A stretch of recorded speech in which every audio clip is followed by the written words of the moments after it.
Halo Sobat Dunia Seribu Besar, semoga Sobat selalu diberi kesehatan, panjang umur, dan rizki yang melimpah, amin.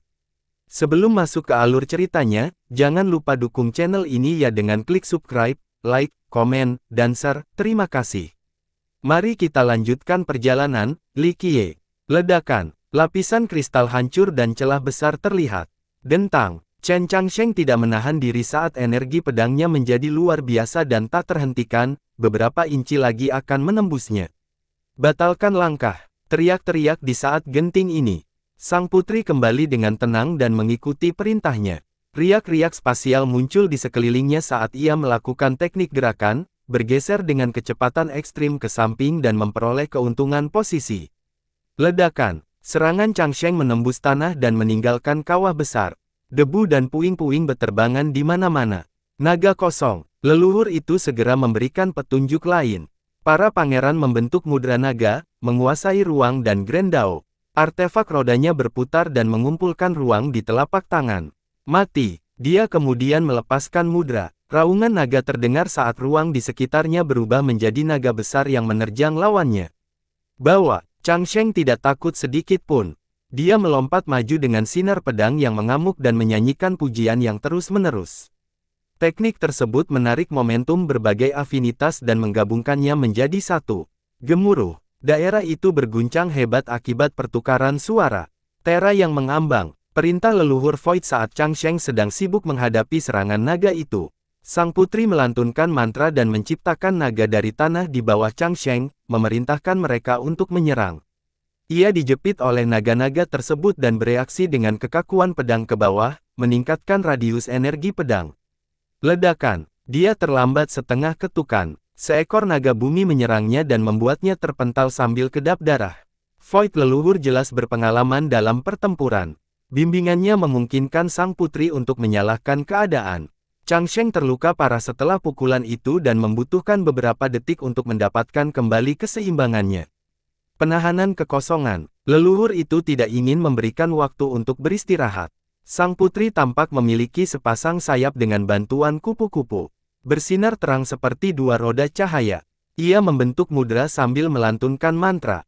Roda anak Void memaksa udara di atas Changsheng berubah menjadi gunung-gunung raksasa. Gunung-gunung itu jatuh tepat ke tempatnya. Dia menjadi terkejut dan mengangkat pedangnya untuk menghalangi. Dasar bodoh, hentikanlah pedangmu dengan pembohong. Sebuah suara dingin menggema, satu lawan semua. Chen Changsheng, yang kalah dalam pertempuran panasnya, segera mengubah gayanya. Niat pertarungannya yang mengamuk dikumpulkan pada pedang. Ia menjadi kurang gila dan fokus pada serangan tunggal ini. Pedang itu berhasil menembus kedalaman sang putri dan melesat ke tenggorokannya. Tidak ada apa-apa selain kekosongan. Sang leluhur terkejut dengan perkembangan ini.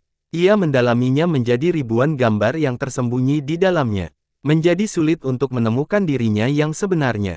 Medan perang langit dan bumi. Suara dingin itu membawa Changsheng sekali lagi. Seorang pria parubaya muncul di tempat kejadian, dia tidak lain adalah Tai Jian. Klang, Changsheng tidak dapat melihat Tai Jian karena dia sibuk bertarung. Namun, dia tidak dapat menahan diri untuk tidak mendengarkan. Teknik ini mengubah segalanya pedang menjadi dan niat bertarung. Pedang-pedang mulai jatuhan dan menghancurkan bayangan sang putri. Kuali batal, leluhur Void meraung. Sang putri yang ketakutan pun terbakar. Roda itu kembali ke sisinya dan mengingatkan ruang, menyatukannya dengan apinya menjadi bentuk kuali perlindungan. Surga, teriak Tai Jian lagi, kau akan jatuh. Semangat Changsheng sedang berada di titik tertingginya. Ia melompat ke atas dan memasuki kondisi zen pertempuran. Tebasan yang dihasilkan sangat kuat, mampu memisahkan semuanya menjadi dua bagian. Ledakan, benda itu menghantam kuali dan merampas cahaya dunia selama sepersekian detik. Percikan api dan bara api yang dihasilkan mencapai area itu lagi. Kuali itu pun runtuh dan sang putri jatuh dari langit, menghantam tanah dan menciptakan lubang yang di dalam. Pertarungan berakhir dengan kekalahannya. Changsheng melayang di udara dan sangat gembira. Ia tidak senang karena berhasil mengalahkan sang putri, namun lebih senang lagi karena berhasil menggunakan ilmu pedang secara efektif. Dia telah mempelajari ilmu pedang sektenya sejak lama, tetapi tidak pernah merasa nyaman dengan teknik dan variasinya. Ilmu pedang yang sama hari ini lebih efektif. Urutan dan alur di antara serangannya sangat sempurna, kekuatan dan vitalitasnya juga selaras. Ini adalah pertama kalinya dia melakukannya dalam urutan ini, tetapi dia tidak mengalami masalah yang sama sekali. Gurunya tidak pernah mengajarkannya hal ini. Dia memperoleh perspektif baru dan pemahaman yang lebih mendalam tentang dasar-dasar pedang hanya dalam beberapa gerakan. Dia menenangkan diri dan membubarkan kondisi pertarungannya lalu membungkuk ke arah Taijian. Saya telah belajar banyak dari bimbingan Anda, senior. Taijian menerima penghormatan itu dan tidak mengatakan apapun. Sementara itu, Chang Sheng bingung, bertanya-tanya siapa Taijian. Orang itu terlalu akrab dengan hukum dan teknik prestasi sekte mereka. Tidak, akrab tidak cukup untuk menggambarkan penguasaannya, kesempurnaan akan lebih tepat. Gurunya tidak mungkin bisa mengajarinya dengan lebih baik selama pertempuran itu. Sayangnya, dia seharusnya bisa mengenali orang itu sebagai anggota sekte. Dia memiliki pengetahuan yang baik tentang semua leluhur, bahkan yang penyendiri. Ini tidak terjadi sekarang. Siapa kamu? Leluhur Void menatap Taijian. Pertarungan tadi adalah pertarungan antara Void leluhur dan Taijian. Yang pertama jelas kalah. Void leluhur mengenal sebagian besar master saat ini, namun tidak mengenali Taijian. Namaku tidak layak disebut, kata Taijian. Leluhur Void dibidik dan berkata, tanah pedang Daois terkenal di seluruh dunia, aku tidak tahu di sana ada tikus yang disembunyikan untuk para anggotanya. Taijian membuka matanya setelah mendengar hinaan itu. Pedang energi di dalam membuat semua orang bergidik.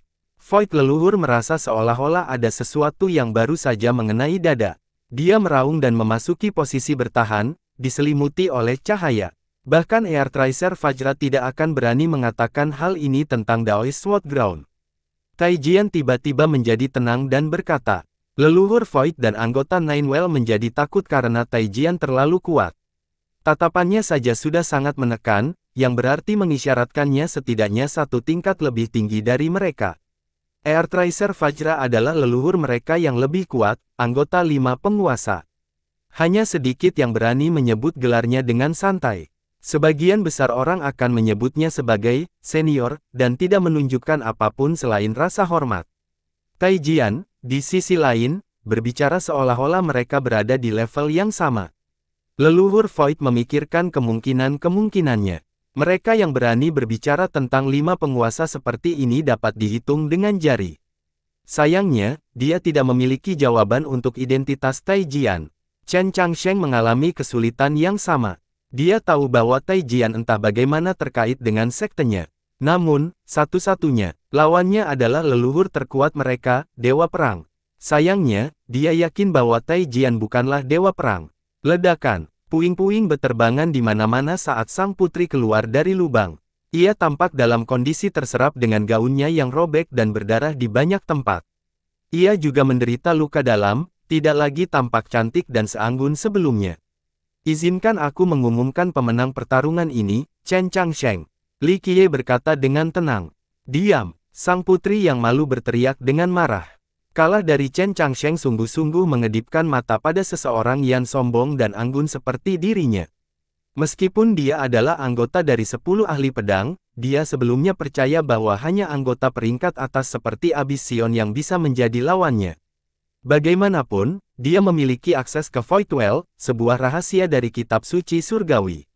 Hari ini, dia mengalahkannya dengan menggunakan dao pedang dari dao Lord sekali saja, bukan dao pedang Dewa Perang. Oleh karena itu, dia unggul dalam hukum prestasi tetapi dia tetap kalah. Ini menambah penghinaan atas luka. Saat ini, Li Qiye menaburkan garam pada lukanya dengan pengumuman pemenangnya. Tidak bisa menerima kekalahan. Li Qiye tersenyum. Li, tutup mulutmu jika kamu ingin hidup lebih lama. Sekte kami dapat mengakhiri hidupmu sebagai anjing kapanpun kami mau. Dia mencucukkan giginya. Komentarmu tadi sudah menjamin kehancuranmu. Li Qiye tersenyum alih-alih menjadi marah. Kaulah yang mencari kematian. Dia langsung menyerang karena keadaannya yang tidak nyaman.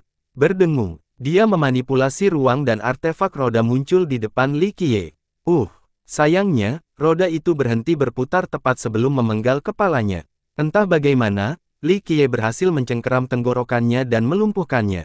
Dia tidak dapat menyalurkan energi dan vitalitasnya untuk mengendalikan roda itu lagi. Mata terbelalak tak percaya, tidak mampu melihat bagaimana Li Qiye berhasil menghindari serangannya dan melancarkan serangan balik. Berhenti, Void leluhur meraung setelah melihat murid kesayangannya ditangkap. Li Qiye mengabaikannya dan mengabaikannya pada sang putri, aku pernah mengampunimu, tetapi kau masih cukup bodoh untuk mengingat kematian, tidak ada yang bisa menyelamatkanmu hari ini. Jika kau berani menyentuh sehelai rambutku, benteng roda 9 akan memanjangkan klanmu. Wajahnya memerah dan kesulitan berbicara. Aku suka saat orang-orang mengatakan itu membuatku merasa seperti benar-benar memiliki klan. Sayangnya untukmu, akulah yang selalu melakukan pemusnahan. Kata Li Qiye lalu memperkuat jari-jarinya. Krak, tulang terdekat mulai patah. Tuan-tuan, selamatkan aku. Dia tidak lagi memiliki keberanian yang sama seperti sebelumnya dan mengompol. Bocah, lepaskan dia. Leluhur Void menciptakan roda yang tak terhitung banyaknya yang terbang ke arah Li Qiye. Klang, sebuah tebasan membuat 9 langit bergetar. Tai Jian dengan mudah menghancurkan roda-roda yang datang. Void leluhur dengan cepat mundur tetapi darah masih mengalir dari dadanya. Itu tidak fatal tetapi tulang-tulangnya menjadi terlihat. Jangan ikut campur dalam urusan bangsawan muda kami. Ucapan Tai Jian dengan dingin. Krak, leher sang putri patah total. Matanya berputar-putar sebelum mengeluarkan teriakan terakhir. Dia melonggarkan cengkeramannya dan melepaskan mayatnya, sungguh mengkhawatirkan bagaimana kepercayaan diri yang buta bisa membunuh. Sang putri tidak pernah menduga akan dibunuh dengan cara seperti ini. Ia menyadari berbagai cara yang dilakukan oleh sang pangeran dan bahwa ia sendiri tidak akan mampu bertahan. Ia mengira bahwa gengsi sektenya akan cukup untuk mencegah pembunuhan sang pangeran. Sayangnya, penilaiannya terbukti. Salah.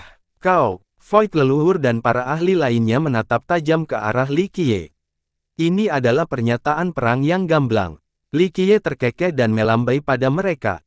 Pergilah, jangan terlalu percaya diri, perintah Tai Jian pada mereka. Baiklah, kami tidak akan melanggar pelanggaran hari ini. Kita akan mendapatkan balasannya suatu hari nanti. Void leluhur menggertakkan giginya dan menghentakkan kaki di tanah sebelum mengambil mayatnya. Dia tentu ingin membalas dendam atas kematian muridnya. Namun, Tai Jian terlalu kuat. Meskipun demikian, ada leluhur lain dari sekte mereka yang ikut dalam perjalanan ini, tidak akan terlambat untuk mencoba waktu yang berbeda. Chen Changsheng tersenyum kecut setelah melihat ini. Dia adalah salah satu orang pertama yang mengenal Li Qiye, kesan pertamanya adalah bahwa orang ini cukup mudah bergaul. Sayangnya, setelah aksi dimulai, Li Qiye bukanlah orang yang menunjukkan belas kasihan. Ini benar-benar menakutkan. Kemudian dia teringat sesuatu yang lain dan berlutut, muridmu, Chen Changsheng, memberi salam kepadamu, leluhur. Sebelumnya, ia membungkuk untuk menunjukkan rasa terima kasihnya atas bimbingan Tai Jian. Kali ini, ia membungkuk untuk menunjukkan rasa hormatnya sebagai seorang junior.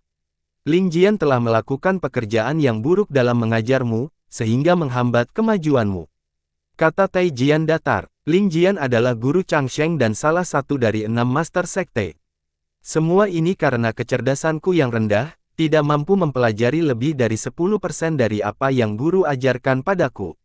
Chen Changsheng buru-buru membela gurunya. Jangan membelanya, kata Tai Jian, pada dasarnya mengakui bahwa dia adalah anggota Daoist Sword Ground dengan melanjutkan pembicaraan. Putri awan salju diam-diam mengamati dari samping. Kecintaannya pada pembelajaran menghasilkan pengetahuan yang lebih banyak daripada kebanyakan orang khawatir pada generasi terakhir. Sebuah cahaya melintas di kepalanya saat dia memikirkan seseorang. Chen Changsheng membungkuk lagi dan berkata, pengetahuan muridmu yang bodoh itu tidak cukup. Mohon perbaiki kesalahanku, leluhur. Kau lebih licik dari yang terlihat, ingin memanggil dahanku. Tai Jian menilai, aku harus bekerja keras untuk mengimbangi keterbatasan kemampuanku, leluhur. Ia mengusap kedua tangannya dan tersenyum kecut. Sang putri terkekeh setelah melihatnya, berpikir bahwa lelaki itu jauh lebih pintar daripada putri ilusi dan yang lainnya. Benar, 10 ahli pedang ajaib memiliki anggota yang pintar dan bodoh. Li Qiye sambil bercanda tersenyum. Changsheng tidak bisa membantah dan terus tersenyum. Tentu saja, dia termasuk orang yang pintar, ingin memanfaatkan kesempatan langka ini. Meskipun dia tidak tahu siapa seniornya, dia tetap tahu bahwa diajari oleh pria itu akan lebih baik daripada bermeditasi selama 1 abad. Takdir mempertemukan kita. Taijian berkata, jelas menyukai anak laki-laki itu, ada jalan terang tepat di depanmu jika kamu ingin belajar. Tolong ajari aku, leluhur. Chen Changsheng menjadi sangat gembira dan membungkuk lagi. Saya tidak akan menunjukkan sedikit pun kemampuan saya di hadapan seorang ahli. Taijian menghibur dan tersenyum untuk pertama kalinya. Hah, Changsheng kebingungan karena Taijian jelas merupakan seorang master yang tak terkalahkan. Tidak perlu mencari jauh-jauh karena Gunung Tai ada di hadapanmu. Taijian menjelaskan, pencapaian bangsawan muda itu berada di luar jangkauan orang biasa seperti kita. Itu adalah manfaat seumur hidup yang diajarkan olehnya. Dia menunjuk ke arah Li Qiye. Changsheng tidak sepenuhnya tidak setuju, tidak diragukan lagi bahwa Li Qiye adalah eksistensi yang tidak dapat dipahami. Namun, dalam hal ini, orang itu tidak dapat mengimbangi. Meskipun demikian, dia bereaksi cukup cepat dengan membungkuk ke arah Li Qiye, saya seekor katak buta yang tidak dapat melihat Gunung Tai dan kebesaran Anda, bangsawan muda. Mohon maafkan saya. Sementara itu, sang putri juga menjadi emosional. Dia sudah memiliki gambaran yang jelas tentang kemampuan Li Qiye yang sebenarnya, tetapi mendengar konfirmasi dari mulut Taijian. Itu jauh lebih menyakitkan. Kau benar-benar tahu bagaimana memanfaatkan arus. Li Qiye menggelengkan kepalanya sambil tersenyum pada Taijian. Anak itu punya potensi, tapi sayangnya, kemampuanku yang terbatas tidak bisa menghasilkan orang yang baik. Aku yakin kamu akan mampu menghasilkan sesuatu darinya. Yang terakhir tersenyum kembali. Menjadi jelas bagi Chen Changsheng tentang dinamika kekuatan yang terjadi di sini. Bangsawan muda, aku sangat menghargai setiap petunjuk darimu. Changsheng memanfaatkan kesempatan langka ini. Li Qiye tersenyum dan berkata kepada pemuda itu, tanah pedang Daois adalah garis keturunan dengan 3 penguasa Dao dan akar sejarah yang dalam. Fondasi sekte Anda tidak kurang, begitu pula dengan harta karun dan hukum jasa. Apapun yang saya ajarkan mungkin tidak begitu aktif di sini. Changsheng terkejut tetapi dia tetap setuju dengan penilaian itu. Hal yang tidak dia sadari ada teknisnya dengan pelestarian pribadinya. Dia kurang pemahaman. Taijian menjelaskan lebih lanjut. Benar, Li Qiye tersenyum, tetapi setiap orang memiliki gaya belajar yang berbeda. Ada yang langsung bersinar di awal, ada yang membutuhkan cobaan dan kematian, atau hanya waktu. Silakan lanjutkan, bangsawan muda, pinta Changsheng. Seperti yang dikatakan Taijian, takdir telah mempertemukan kita. Li Qiye menyimpulkan, aku akan memberikan sebuah keberuntungan, apa yang akan kau dapatkan darinya terserah padamu. Terima kasih, bangsawan muda. Pemuda yang gembira itu membungkuk lagi. Dengan itu, Li Qiye mendekati tebing dan meletakkan telapak tangannya di permukaan yang keras. Untaian cahaya Dao mengalir ke tebing, tampak hidup. Mereka mengalir di sepanjang garis-garis terjal hingga seluruh tebing yang ditutupi oleh cahaya Dao Li Qiye. Kedua entitas itu bersatu dan menciptakan diagram yang terus berubah, gambaran matahari dan bulan, rotasi 5 elemen, dan yin dan yang. Chen Changsheng dan sang putri kesulitan mengimbangi. Sementara itu, Taijian memberikan perhatian penuh. Li Qiye mulai menarik tangannya kembali.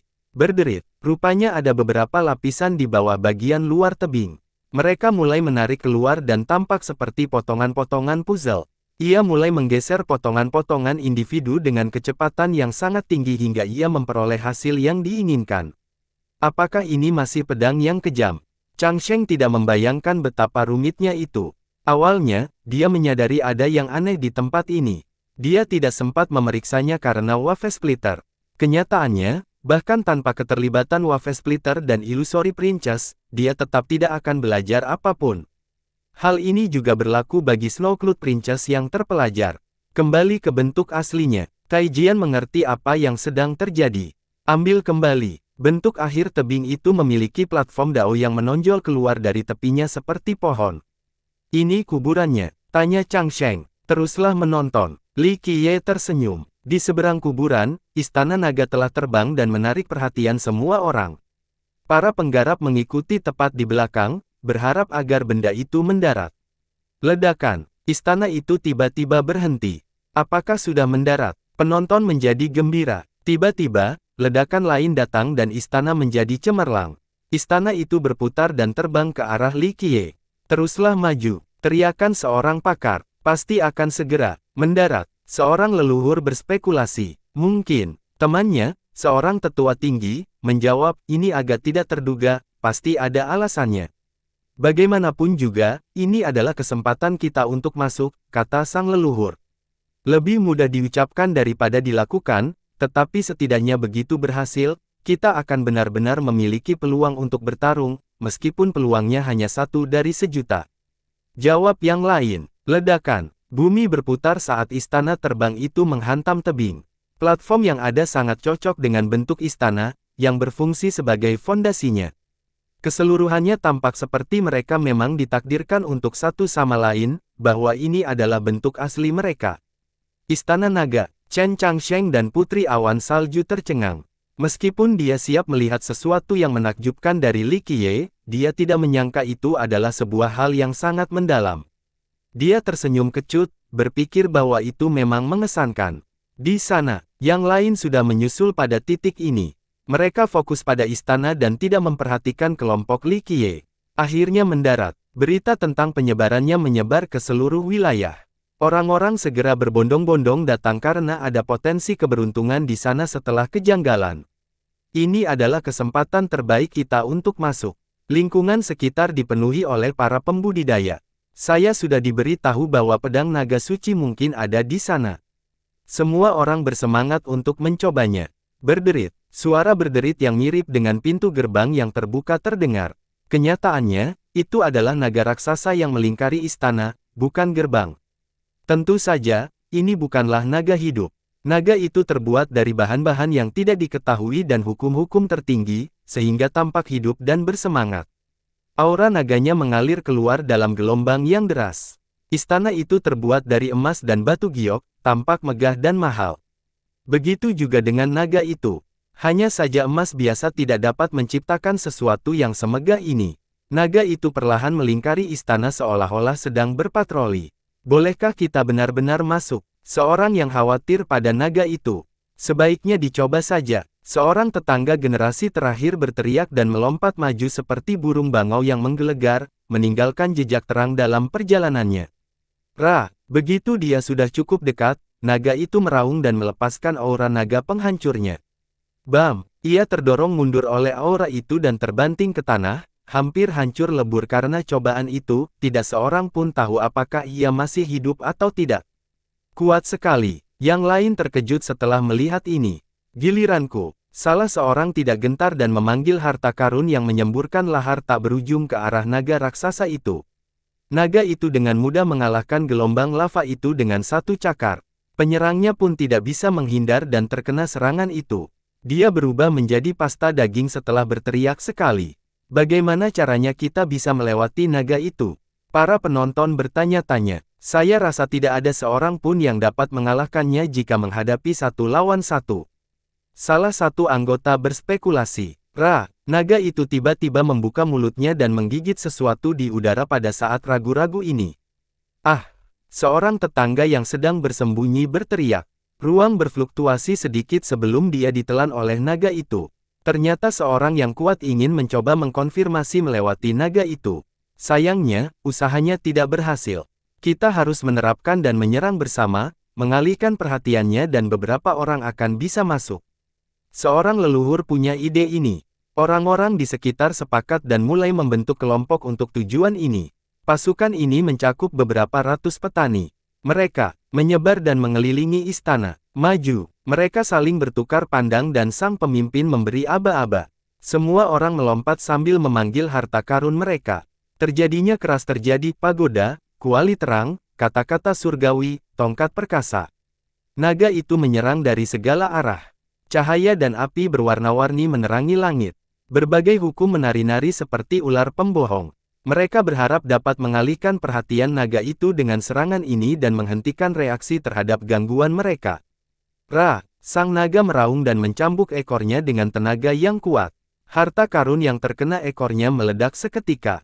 Hal ini menghasilkan sesuatu yang mirip dengan kembang api di malam hari. Para penyerang tidak cukup beruntung untuk melarikan diri terlepas dari lokasi mereka. Ekornya membawa kekuatan meteorik, melemparkan para lompatan ke tanah dan puncak-puncak gunung. Para memanggil yang lebih lemah menjadi tak bersisa kecuali darah. Yang lebih kuat menderita luka parah, di ambang kematian. Beberapa ratus pembudidaya terbunuh begitu saja, sebuah bukti kekuatan naga. Ini tidak mungkin, tidak peduli berapa banyak pedang dewa yang ada di sana, kita tidak bisa masuk. Para ahli mulai menyerah. Apakah ada yang pernah ke sana sebelumnya? Tanya seorang pemuda. Ya, ada satu, setidaknya sepengetahuan saya. Seorang leluhur tua berpikir sejenak sebelum menjawab. Siapa itu? Para pendengar menjadi perhatian. Leluhur itu menjelaskan, tentu saja, mungkin ada yang lain, tetapi saya secara pribadi tahu bahwa ada satu orang yang masuk ke sana dengan kekuatan kasar, Dao San Qian. Dao San Qian. Yang lain tergerak setelah mendengar nama yang menggelegar ini, termasuk para leluhur. Nama ini bahkan mempunyai pengaruh yang lebih besar dari 5 penguasa tertinggi. Saya tidak terkejut sama sekali, dia tidak kacau, gumam seorang pakar. Sementara yang lain menyampaikan sentimen serupa dan tidak menembus validitas klaim ini. Apakah dia membawa pedang naga itu bersamanya? Tanya pemuda itu lagi. Ada desas-desus bahwa dia memperoleh lukisan naga dari sana, tidak ada yang berhubungan dengan pedang naga suci atau efek lukisan itu. Leluhur tua itu tidak tenang. Bagaimana kita bisa meniru prestasi ini? Kita tidak ada apa-apanya dibandingkan dengannya. Seorang pemimpin klan tersenyum kecut. Orang-orang hanya bisa menatap istana yang menempel di tebing. Menyerang dan masuk adalah hal yang mustahil meskipun mereka sangat tertembak oleh pedang-pedang legendaris di dalamnya. Jadi tidak ada jalan keluar.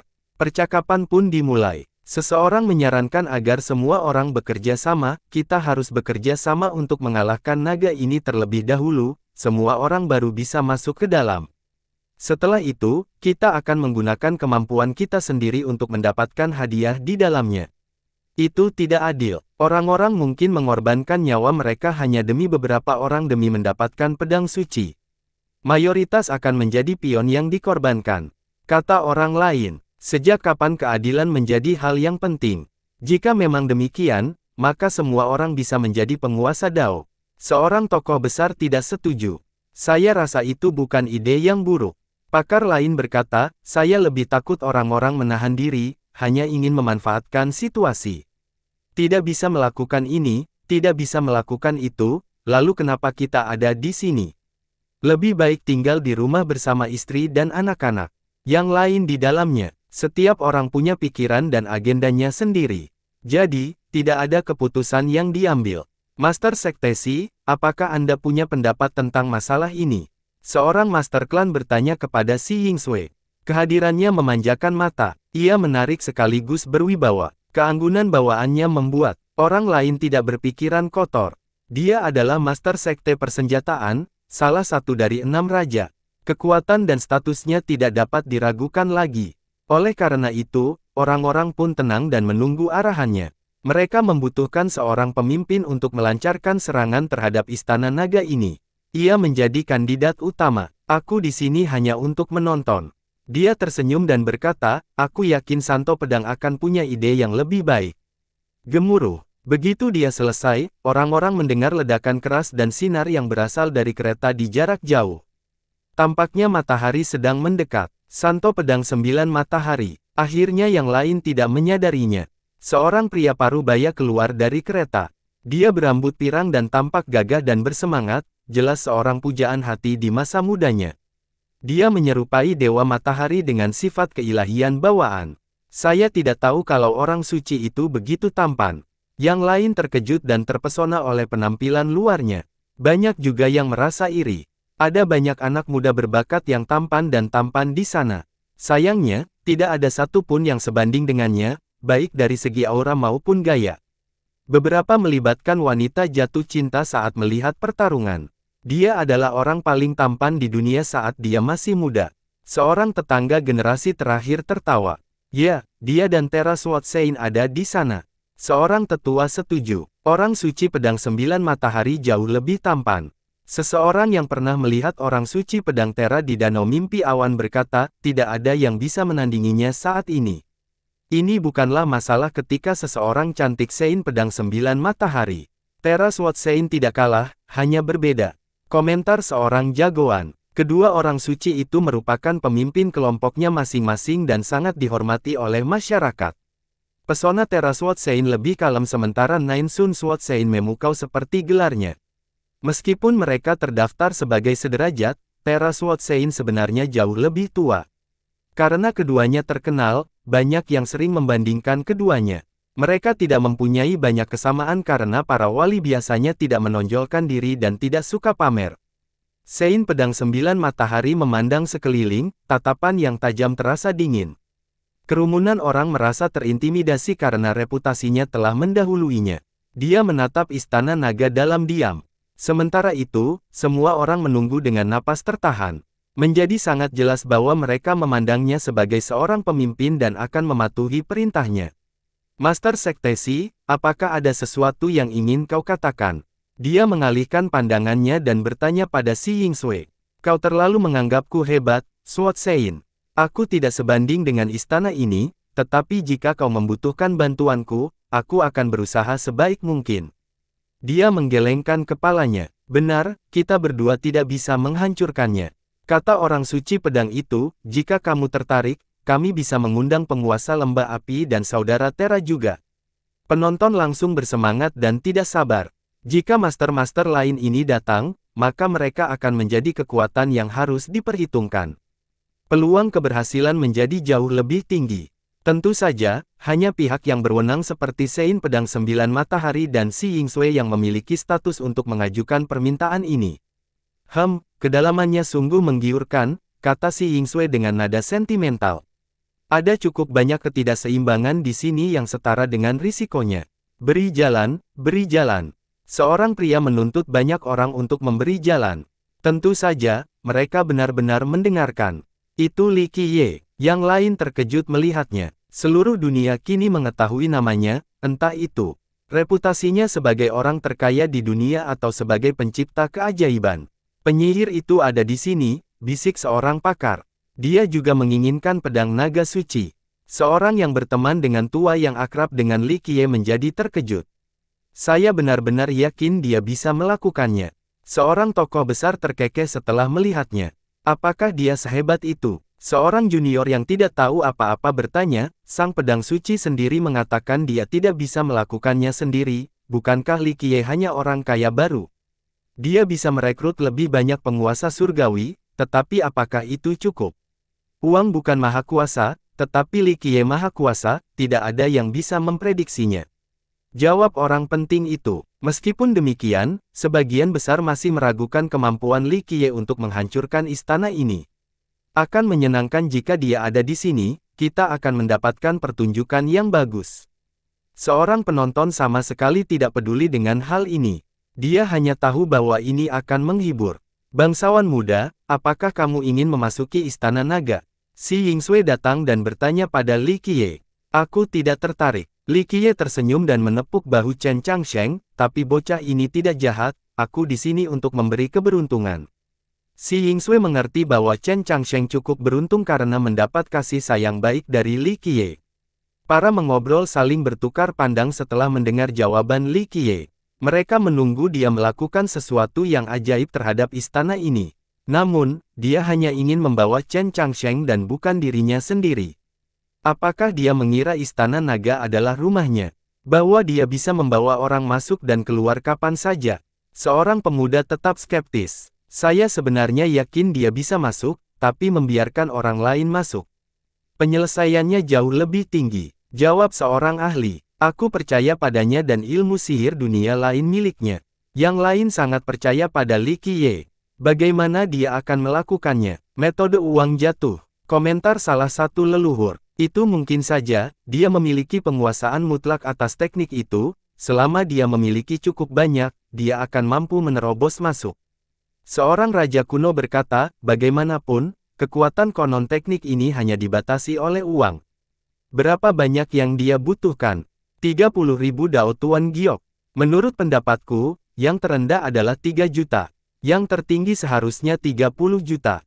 Sejujurnya, siapa yang tahu? Mungkin 300 juta, kata seorang spekulan. 300 juta batu giok penguasa Dao. Hanya raksasa yang mampu membeli jumlah ini setelah menghabiskan seluruh harta mereka. Seorang penguasa suci menarik napas dalam-dalam. Pertanyaannya adalah, apakah layak untuk memasuki istana? Dalam kasus ini, dia membiarkan orang lain masuk. Ada cara yang lebih baik untuk menggunakan uang sebanyak ini, seperti membangun sekte besar. Yang lain berkata dengan pelan. Tidak seorang pun dapat membantah hal ini.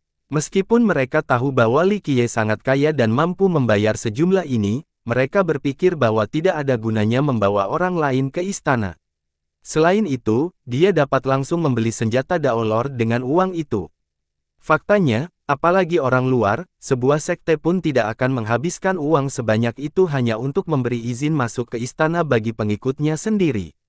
Orang suci pedang 9 matahari juga penasaran, ingin melihat bagaimana Li Qiye akan membawa pemuda itu ke dalam.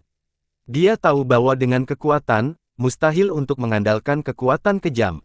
Satu-satunya cara adalah menunggu sekutu yang lebih kuat dan bekerja sama.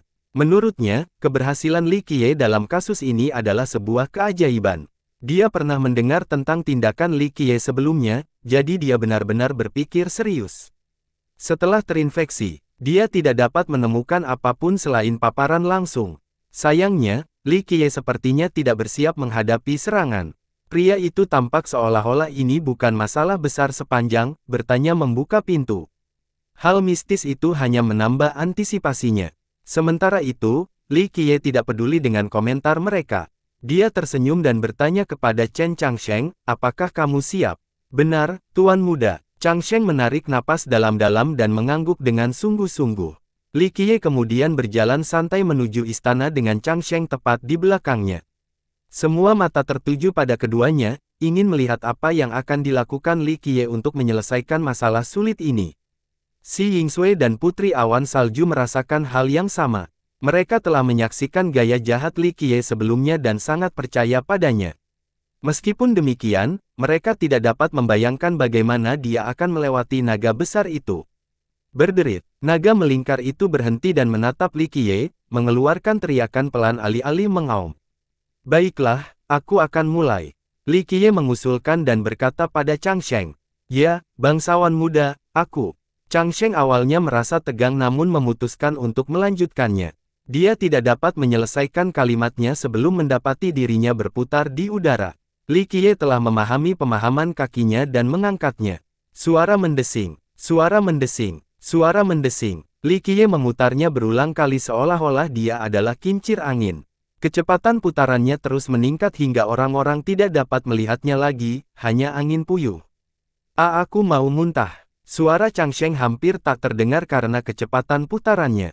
Orang-orang saling bertukar pandang, bagaimana ini akan membantu masuk ke istana naga. Suara mendesing. Li Qiye akhirnya melepaskannya dan Changsheng melesat maju seperti meteor. Bam! Dia terbang dengan sempurna melewati naga itu dan menabrak gerbang istana, mendorong pintu-pintu terbuka dan berhasil masuk. Pendengar bisa mendengar dia muntah di dalam dan membayangkan keadaannya yang pucat. Berderit. Gerbang itu tertutup lagi. Semua orang membeku, termasuk biksu pedang 9 matahari. Mereka telah memikirkan berbagai cara, tetapi ini bukan salah satunya. Mereka yakin bahwa jatuhnya uang adalah kandidat yang paling mungkin. Li Qiye juga bisa saja membuat rencana lain. Sayangnya, memasukkan Changsheng langsung ke sana tidak ada dalam pikiran mereka. Bagaimana dia bisa melakukan itu?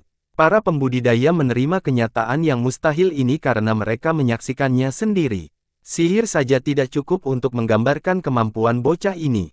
Seorang ahli kepalanya, saya telah melihat banyak hal aneh dalam hidup saya, tetapi ini adalah yang pertama. Cakrawala saya sudah tersebar luas. Orang suci pedang 9 matahari tidak dapat menahan diri untuk tidak memuji. Mungkin ini jalan masuk yang benar. Mata seorang pakar berbinar cerah. Ya, kita hanya perlu melempar orang ke dalam daripada menyerang. Yang lain berpikir bahwa ini mungkin saja. Jika memang begitu, maka siapapun bisa masuk, tidak mungkin. Seorang tetua yang lebih tua menganggap hal ini tidak masuk akal. Li Qiye baru saja melakukannya. Dia melemparkan Chen Changsheng ke dalam. Seorang pemuda menjawab, sulit untuk membantahnya karena hal itu terungkap di depan mata mereka. Chen Changsheng tidak mengalami kerusakan apapun kecuali ketidaknyamanan kecil. Mengapa kita tidak bertanya? Seorang pakar generasi terakhir menjadi tidak sabar. Tak seorang pun ingin melepaskan kesempatan memasuki istana karena kekayaan luar biasa yang menanti di dalamnya. Biar aku coba dulu, lempar aku. Anak muda lainnya bertanya kepada seniornya. Baiklah, cobalah sekarang sebelum terlambat. Yang lain tidak sabar dan ingin bangun pagi-pagi sekali. Hal ini terutama berlaku bagi mereka yang berasal dari keluarga sederhana. Memasuki istana mungkin menjadi kesempatan bagi mereka untuk mengubah nasib. Mereka akan menjadi terkenal dengan otoritas yang besar dan sumber daya yang melimpah. Seperti kata pepatah, kekayaan dan kehormatan tidak datang dengan mudah. Apakah kamu siap? Sang senior bertanya kepada sang junior. Ya, lemparkan aku. Pemuda itu langsung menjawab. Maju. Beberapa ahli dan tetua mulai menggenggam pergelangan kaki junior dan murid mereka. Mereka meniru Li Qiye dan memulai proses pemintalan. Beberapa pemuda tidak dapat menahan diri untuk tidak muntah karenanya. Sekarang, akhirnya salah satu pakar melepaskannya. Suara mendesing, suara mendesing, suara mendesing. Banyak pemuda berlarian menuju gerbang. Ini pasti berhasil. Seorang senior berdoa sambil melihat bintang jatuh. Naga itu meraung dan mencakar para pemuda yang datang. Para korban berubah kabut menjadi berdarah akibat serangan itu. Kenapa tidak berhasil? Para senior merasa heran karena mereka meniru Li Qiye dengan tepat. Jalan yang salah. Apakah harus melewati kepala naga? Itu mungkin cara mengelak. Seorang tetua berpikir. Lagi, dia memanggil junior lain untuk bertanya. Yang lain mengikuti lagi. Beberapa junior lainnya berputar-putar seperti kincir angin. Maju, mereka terbang di atas naga itu, mengikuti lintasan Changsheng. Naga itu mencakar ke atas lagi dan melingkari para junior. Masih belum, apa masalahnya? Tanya tetua itu. Kita harus mencoba hal lain. Para tetua berpikir dengan hati-hati tentang proses dan ingin melakukan lebih banyak percobaan. Kemarilah, katanya kepada seorang junior di persaudaraan. Sayangnya, sang junior ketakutan setengah mati. Pemuda-pemuda lain terhuyung mundur, ingin melarikan diri. Guru, saya tidak membutuhkan harta apapun, saya cukup puas hanya dengan berdiam diri dan melayani Anda. Salah seorang murid menjadi telapak tangan dan mulai berlari. Beberapa saat yang lalu, banyak anak muda yang ingin mencoba tetapi setelah percobaan kedua gagal, mereka kehilangan seluruh keberanian dan kepercayaan dirinya. Bagaimanapun, hidup lebih baik daripada pedang dewa manapun. Tidak akan mudah mengalahkan istana naga. Sein pedang 9 matahari kecewa dengan terbakarnya mereka. Aku yakin kau tidak perlu melemparkannya, bangsawan muda. Si Yingsue tersenyum pada Li Qiye. Putri awan salju setuju. Li Qiye hanya ingin mempermainkan Chen Changsheng. Dia bisa saja melindungi orang itu dan memberi jalan yang aman. Sayangnya, orang lain malah berpikir serius. Li Qiye terkekeh dan menatapnya, apakah kamu ingin masuk? Tempat ini tidak buruk. Saya menghargai kebaikanmu, bangsawan muda, tetapi saya sudah mendapatkan cukup banyak. Ditambah lagi, saya mungkin tidak mendapatkan apapun mengingat bakat saya yang kurang. Itu hanya akan membuang-buang usahamu, ia melirik istana dan mengambil keputusan. Betapa bijaksananya, Li Qiye tersenyum karena dia berhasil menahan godaan luas. Tiba-tiba, suara percikan terdengar di seluruh wilayah luar zona pemakaman. Orang-orang mendongak dan melihat banyak tsunami melonjak di Cakrawala. Ini berlaku untuk semua wilayah, baik itu Sword River atau Sword Abyss hingga ke Sword Grave. Seolah-olah bendungan langit telah jebol. Hasilnya adalah peristiwa mengerikan ini. Sial, banjir datang. Kebanyakan dari ketakutan mereka, terutama anak-anak muda yang belum berpengalaman. Lari, mereka segera berlari untuk menjauh dari banjir. Sayangnya, air datang terlalu cepat dan menelan seluruh zona dalam sekejap mata. Semua orang tenggelam di udara. Namun, mereka merasa heran karena mereka tidak tenggelam atau terhanyut oleh arus. Yang kuat, air sama sekali tidak mempengaruhi mereka dan mereka dapat bergerak seperti biasa. Mereka kemudian melihat makhluk-makhluk udara berenang di sekitar mereka. Makhluk-makhluk ini sudah tua dan tidak dapat dikenal lagi. Bahkan para pembudidaya yang berpengetahuan luas pun tidak mengetahuinya. Beberapa di antaranya sangat besar dan menakutkan. Jika mereka membuka rahangnya, mereka akan mampu menelan dan melahap semua orang di dalamnya. Udara menenggelamkan seluruh zona namun para petani sama sekali tidak mempengaruhi. Seluruh fase terasa seperti ilusi. Makhluk udara tersebut terdiri dari ikan todak raksasa, naga banjir yang ganas, dan masih banyak lagi. Penonton terpesona oleh pemandangan ajaib ini. Lihat, itu pedang dewa. Seseorang melihat seekor ikan menggenggam pedang dewa di antara rahangnya. Pedang ini memiliki hubungan yang baik dengan sinar yang berdenyut. Makhluk laut dalam lainnya menyerah setelah melihatnya. Fenomena luar biasa terjadi di mana-mana. Yang lain melihat sinar pedang melesat dengan kecepatan kilat. Daerah lain memiliki sekawanan ikan guntur yang mengikuti pedang dewa. Ledakan. Di dalam palung laut, ada ledakan-ledakan. Sinar itu menyebar seperti kipas yang terbuka, benar-benar menghentikan makhluk apapun yang mendekat.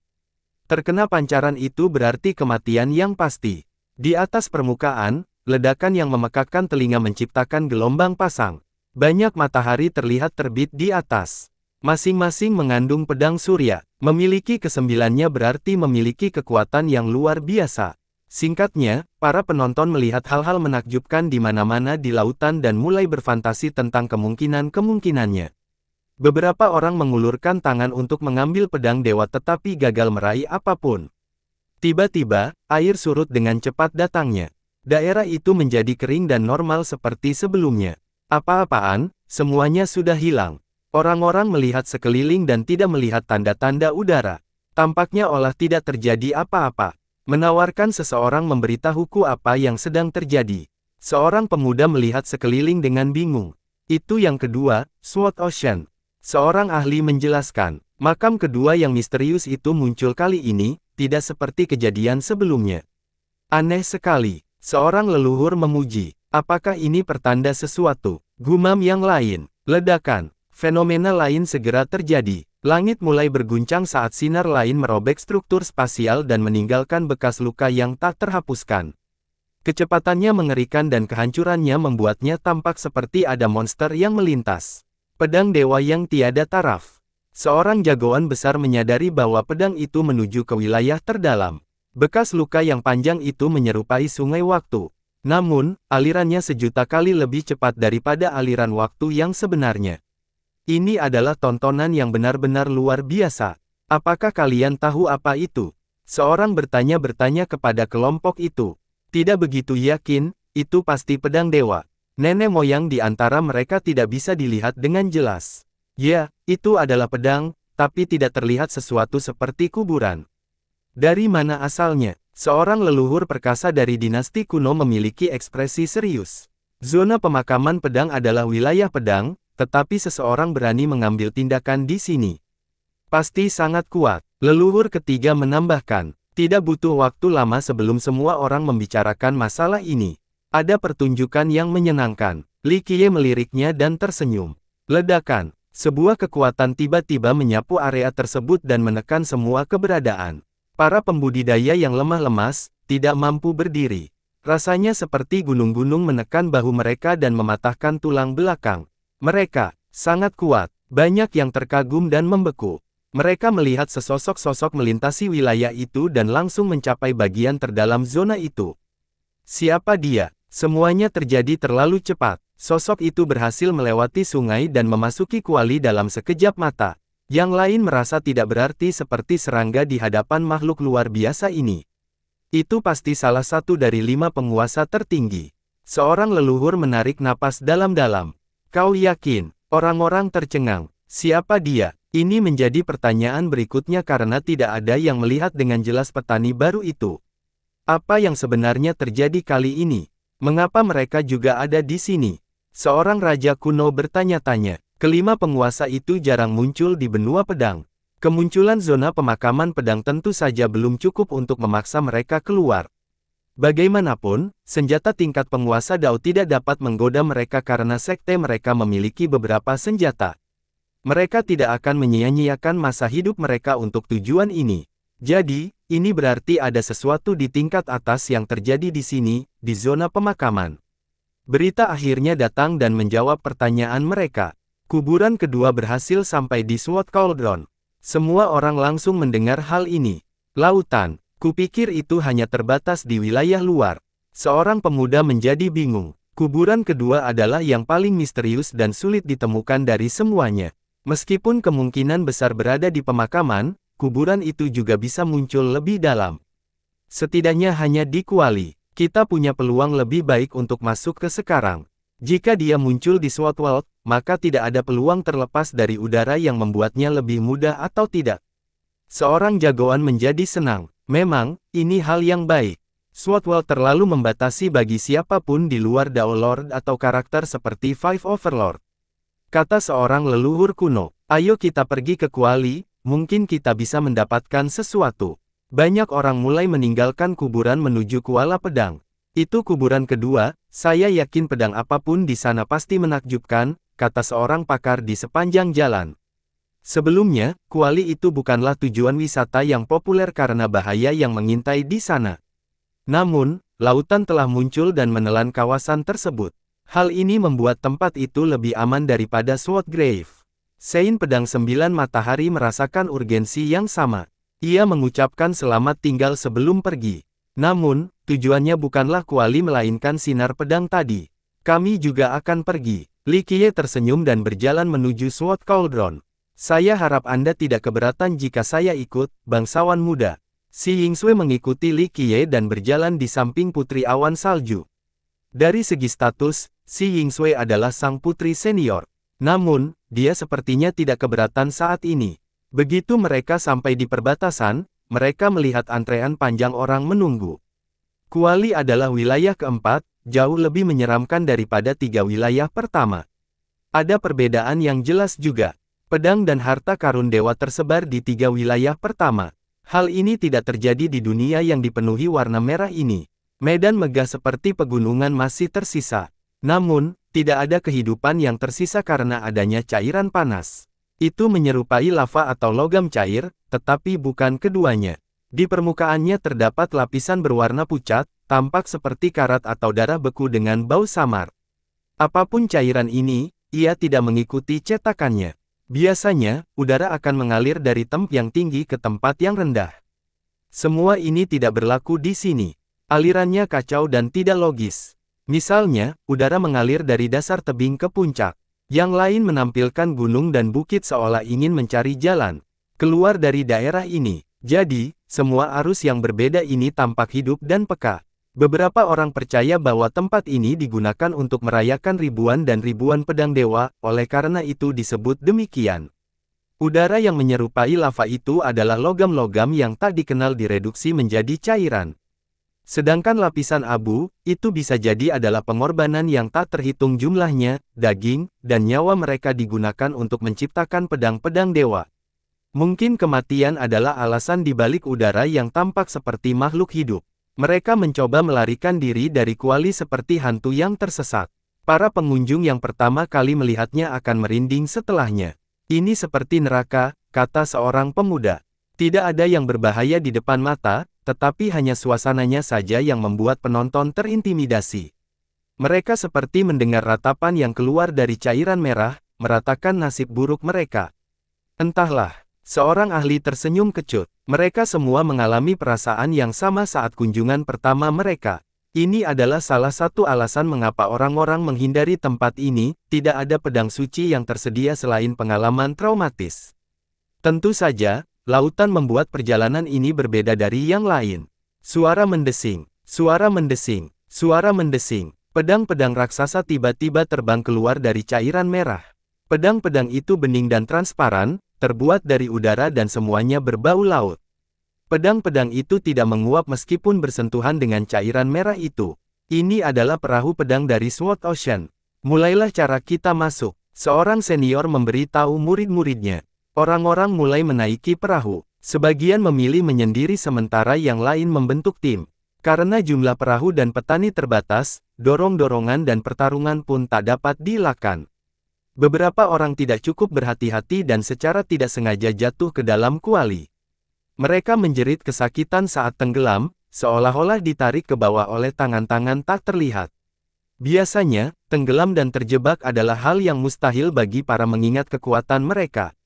Namun, hal ini tidak terjadi di sini. Para korban menghilang sepenuhnya ke dalam cairan merah.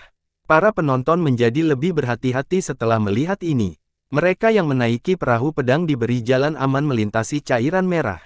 Sayangnya, waktu menunggu perahu cukup lama.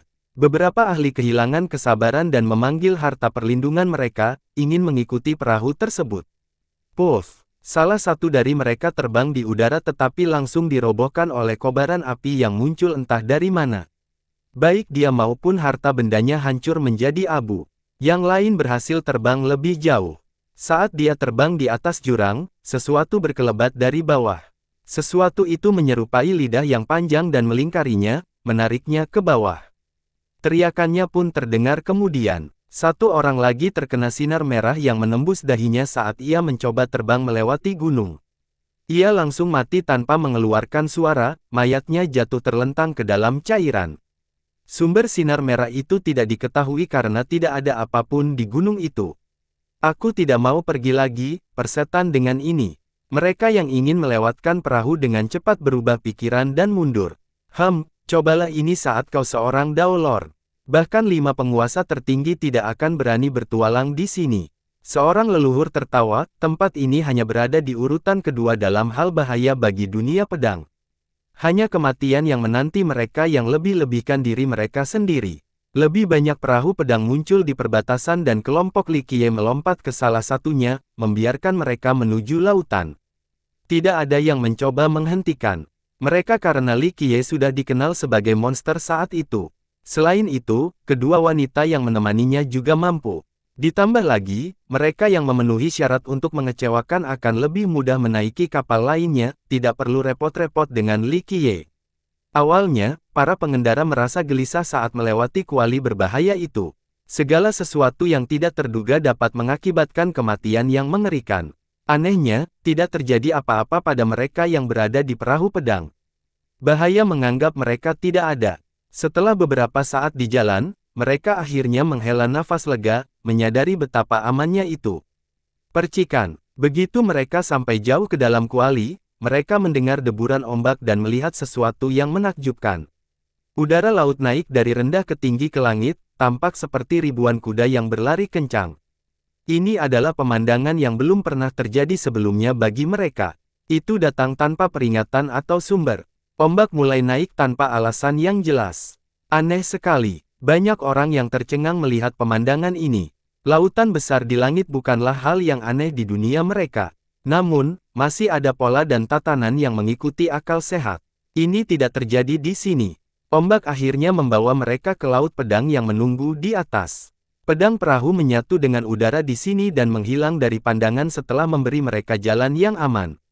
Para pengunjung kemudian menyadari mengapa semua orang ingin meninggalkan segalanya dan datang ke kuburan kedua. Saat berdiri di dinding laut yang terbentuk secara alami, mereka melihat lautan yang tak berujung. Angin sepoi-sepoi cukup nyaman dan membuat mereka lupa akan bahaya di sini. Sword Cauldron sebelumnya adalah neraka di bumi. Di sisi lain, ini tampak seperti surga. Tidak ada pedang dewa yang terlihat, tidak seperti wilayah sebelumnya. Tentu saja, wilayah itu juga tidak kosong. Ada pulau-pulau dan kapal perang besar, sayangnya, semuanya hancur dan hancur. Lautan ini cukup dalam, tetapi ada satu kapal yang tenggelam, tetapi sebagian badan kapal masih terlihat di permukaan, tidak berlebihan jika dikatakan bahwa itu adalah kerajaan tersendiri. Kota ini telah rusak karena waktu setelah kehancuran yang tak terhitung dari pertempuran besar. Beberapa kota lainnya telah patah menjadi dua, yang lain tertusuk atau terpotong. Ini jelas merupakan armada ekspedisi yang datang dengan tujuan tertentu. Siapa yang tahu apakah mereka telah mencapai tujuan mereka? Pulau-pulau di perjanjian tersebut tidak bernasib lebih baik dan mengalami nasib yang sama dengan kapal tersebut. Orang-orang mulai bertanya-tanya tentang kedua belah pihak. Armada itu memiliki kekuatan yang tak terbayangkan. Menggunakan karakter, Behemoth, untuk menggambarkan sekte setingkat ini tidaklah cukup. Tempat apakah ini? Seorang penonton bertanya, apakah ada kerajaan di langit yang berpenghuni?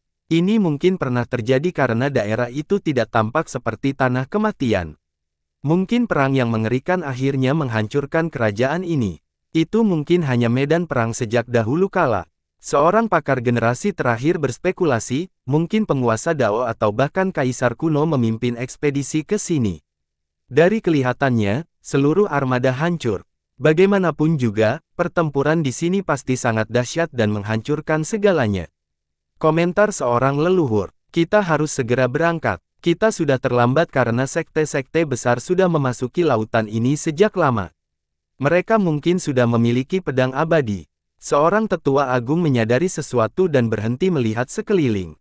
Dia kemudian memanggil pesawat ulang-alik dan membawa murid-muridnya ke laut. Dia benar, kita tidak bisa berlama-lama. Yang lain melakukan hal yang sama menggunakan berbagai harta karun terbang. Para pembudidaya yang lebih kuat terbang sendiri. Di sisi lain, Li Qiye tidak terburu-buru.